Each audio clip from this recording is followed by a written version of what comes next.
Once, Chapter 5. Once I walked all night and all day the next day, except for a short sleep in a forest, and all night again, and then I was home, in our town, in our street. It's just like I remember. Well, almost. The street is narrow like I remember, and the buildings are all 2 levels high, and made of stone and bricks with slate roofs like I remember. But the weird thing is that there are hardly any food shops. At the orphanage I used to spend hours in class daydreaming about all the food shops on our street. The cake shop, next to the ice cream shop, next to the roast meat shop, next to the jelly and jam shop, next to the fried potato shop, next to the chocolate-covered licorice shop. Was I making all that up? Something else is different, too. Dawn was ages ago, but there's nobody out and about. Our street used to be crowded as soon as it got light, people doing things and going places even though they was still yawning, farm animals complaining about because they didn't like being on the cobbles, kids pinching things from market stalls. This is very different. The whole street is deserted. I walked along the corner, wondering if any of my memory is wrong. That can happen when you're hungry and tired and your feet hurt because your shoes are too big. Perhaps I'm confused. Perhaps I remember all the stories I've made up about our noisy, crowded street. Perhaps I made up the crowds, too. Then I see it. Our shop, there on the corner, and I know I haven't made that up. Everything's the same. The peeling grain paint on the door, the metal post for customers to lean their bikes on, the front step where Simon Glick threw up as he was leaving my 5th birthday party. There's not a single Nazi burn mark anywhere on the shop. I feel very relieved, but a bit weak from hunger as well, and I have to stop and hold on to the wall of Mr. Rosenfeld's house. Now I'm so close to home, I'm starting to feel sad. I wish Mom and Dad were here instead of away somewhere, persuading their favorite author to write faster, or trying to sell books on gun safety to soldiers. I take a deep breath. I haven't got time to be sad. I've got a plan to carry out. Hide the books before the Nazis get here. Then I'll have plenty of time to find a railway ticket receipt and be reunited with Mum and Dad. First, I've got to get into the shop. I walk over and try the door. It's locked. But I'm not surprised. Mum's dad is a locksmith before he was killed in a ferry sinking accident. Mum's very big on locks, except for the toilet doors and ferries. I peer in through the shop window. If I have to smash my way in, I must make sure the flying bits don't damage the books. I stare for a long time. I have to, because when you're shocked and horrified and feeling sick, your eyes don't work very well, even with glasses. There aren't any books. All the books in the shop are gone. The shelves are still there, but no books. Just old coats and hats and underwear. I can't believe it. The Nazis can't have burned the books already, or the lock would have been broken, and there would have been ash and weeping customers everywhere. Have Mum and Dad changed their business to second-hand clothes? Never. They love books too much. Mum's not interested in clothes, and she was always saying that to Mrs. Glick. Have I got the wrong shop? I kneel at the front door. It is the right shop. Here are my initials where I scratched them in the green paint the day before I went to the orphanage, so the other kids around here wouldn't forget me. What's going on? Have Mum and Dad hidden the books? Suddenly I hear voices coming from our flat over the shop. A man and a woman. Thank you, God and the others. Mum! I yell. Dad! Mum and Dad stop talking, but they don't reply. They don't even open the windows. I can see their faint shapes moving behind the curtains. Why aren't they flinging the windows open and yelling with joy? Of course. It's been 3 years and 8 months. My voice has changed. I look different. Plus, I'm wearing rabbit hunter's clothes. They'll recognize me once they see my notebook.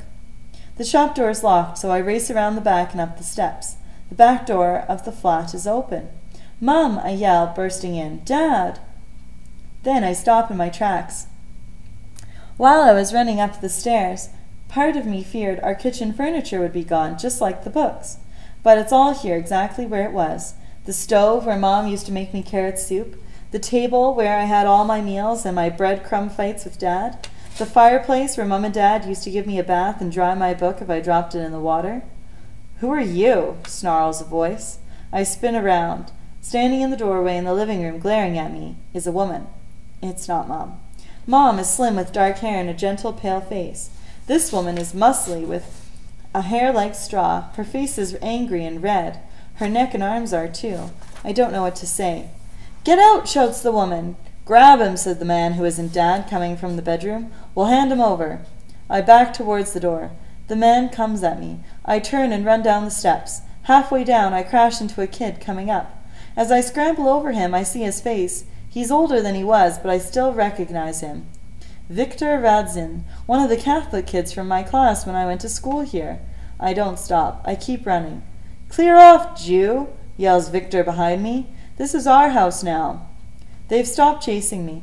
I crouch in my secret hiding place at the edge of town and listen. No more yelling. The crowd that was after me must have given up. They mustn't know about this hollow sentry space in the ancient ruined castle wall. When Dad showed me this place years ago, he told me it was our secret, so I never told anybody, and he mustn't have either.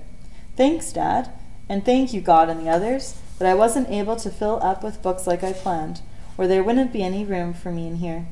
Through the arrow slit, I can see the townspeople walking back towards their homes. Now they're gone, I'm shaking all over. Why do they hate me and Mum and Dad so much? They couldn't all have bought books they didn't like. And why is the Radzin family living in our place? Have Mum and Dad sold it to them? Why would they do that? The Radzins aren't booksellers. Mr. Radzin used to empty toilets. Mrs. Radzin had a stall in the market selling old clothes and underwear. Victor Radzin hates books. When he was in my class, he used to pick his nose and wipe it on the pages. I lean against the crumbling stone wall of my little cave and have a very sad thought. Victor has my room now. My bed and my desk and my chair and my oil lamp and my bookshelf with my books. I think of him lying on the bed, blowing his nose in one of my books. Then I have a much happier thought. America. Of course. The visas for America must have come through. The ones Mum and Dad tried to get before I went to the orphanage. That's why they've sold the shop, so they can get another one open in America. Dad told me a story about a Jewish bookseller in America once. The bookshelves there are solid gold. Oh no! Mum and Dad must be on their way to the orphanage to pick me up. Doesn't matter. They won't leave without me. I can be back at the orphanage in 2 days, and 2 and a bit to allow for walking up the mountain. Of course, that's probably where all the books are. Mum and Dad have taken them up to Mother Minka so she can buy the ones she wants, before they ship the rest off to America. Phew, I'm feeling much calmer now. It all makes sense. I wipe the sweat off my glasses, repack my rags and my feet into my shoes, and wriggle out through the thick undergrowth, covering the entrance of the sentry space. Then I freeze. Somebody's behind me. I just heard the grass rustle. I turn around. 2 little kids are staring at me, a boy and a girl, barefoot in the dust. "We're playing grabbing Jews in the street," says the little boy. "I am the Jew," said the little girl. "He's a Nazi. He's going to grab me and take me away. Who do you want to be?" I don't say anything. "You be a Nazi," says the little girl, squinting at me in the sunlight. I shake my head. "All right, you be a Jew," she says. "That means you have to be sad because the Nazis took your Mum and Dad away." I stare at her. She gives an impatient sigh. "All the Jew people got taken," she says. "My dad told me. So you have to be sad, all right?" Relax, I tell myself. It's just a game. But panic is churning inside me. "He doesn't want to play," says the little boy. The little boy's right. I don't. I stand outside Mr. Rosenfeld's house, doing what I've been doing for hours, hoping desperately that the little girl is wrong. Little kids are wrong quite a bit in my experience. There was a little kid at the orphanage who thought you could eat ants. That's why I've waited until dark and crept back into the town. Mr. Rosenfeld is Jewish. If he's still here, that'll prove that all the Jewish people haven't been taken away. I knock on Mr. Rosenfeld's door. Silence. I knock again. Silence. That doesn't mean he's not here. He could be reading and concentrating very hard, or asleep with lots of wax in his ears, or in the bath and naked. I knock again, louder. "Mr. Rosenfeld," I call softly. "It's Felix Salinger. I need to ask you something. It's urgent. Don't be shy if you're in the bath. I've seen Dad undressed." Silence. Hands grab me from behind. I try to yell, but one of my hands is over my mouth. I'm dragged backwards over the cobbles into the alley next to Mr. Rosenfeld's house. "Are you crazy?" hisses a man's voice in my ears. It's not Mr. Rosenfeld. I squirm around and look up. I can't see the man's face in the dark. "They're all gone," he says. "Rosenfeld, your parents, all of them." I want him to stop. I want him to tell me it's just a story. I try to bite his hand. "They've all been transported to the city," he says. I try again. This time my teeth sink in a bit. The man pulls his hand away and clamps it back on, harder. "That's why those weasel Radzins are living in your house," says the man. That's why Rosenfeld's favorite brown hat is for sale in the shop. I squirm around again. The moon has come up. I can see the man's face. It's Mr. Kovic. He used to empty toilets with Mr. Radzin. You shouldn't be here, said Mr. Kovic. Bad time for you lot around here. If I was one of you, I'd go hide in the mountains. Suddenly he lets go of me. If they get you, he says, we never spoke. I understand what he's saying. Don't worry, I reply. The Nazis won't be interested in me. I haven't got any books. I lent all mine to a friend. Mr. Kopeck stares at me for a moment, then stuffs something under my arm and hurries away down the alley.